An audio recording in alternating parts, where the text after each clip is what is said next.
안녕하십니까. 기쁨병원 갑상선 센터장 곽정학입니다.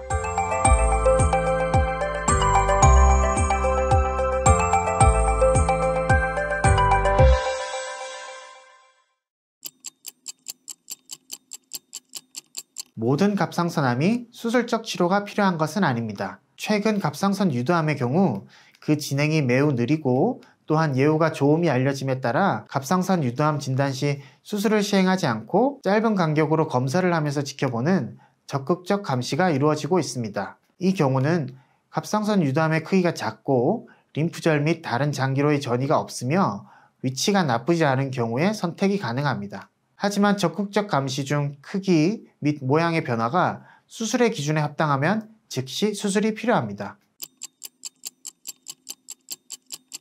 전통적인 수술법인 절개갑상선 수술은 수술 후 목에 눈에 보이는 흉터가 남기 때문에 많은 환자분들이 이에 대해 걱정합니다. 특히 켈로이드 피부를 가진 환자들의 경우 일반적인 경우보다 흉터가 더 크게 남기 때문에 평소에 노출되기 쉬운 목에 흉터가 남는 것은 큰 걱정일 수 있습니다.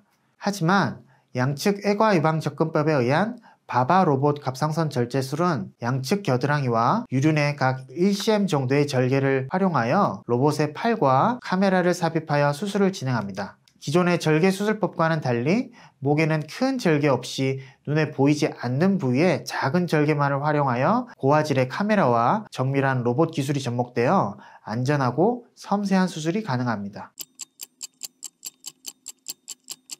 갑상선 결절 치료 후 특별히 제한되는 음식은 없으며 개인의 회복 능력에 따라 일상생활을 조금씩 진행하는 것을 추천드립니다. 비수술적 치료인 에탄올 경화술 혹은 고주파 절제술의 경우에는 수술과 달리 크게 제한될 사항은 없지만 시술 직후에는 무리한 활동은 피하고 안정을 취하는 것이 좋습니다. 만약 수술적 치료를 받았다면 회복 기간 중에는 무거운 물건을 들거나 과도하게 목을 뒤로 젖히는 등의 자세는 피하는 것이 좋습니다. 하지만 수술 이후 무리가 되지 않을 정도의 목 운동을 해주는 것은 중요한데요. 이는 유착을 방지하기 위해서입니다. 유착이란 조직들이 회복하는 과정에서 서로 엉켜붙는 현상을 말하는데 이 유착이 발생하게 되면 수술 후에 심한 이물감, 호흡시 불편감, 그리고 목소리의 변화 등이 유발될 수 있습니다. 따라서 이 유착이 심하게 진행되지 않도록 수술 후에 규칙적이고 지속적인 목 스트레칭 운동이 필요합니다. 간혹 수술 후에 쉰 목소리가 나오거나 성대마비 증상이 생기는 경우가 있을 수 있는데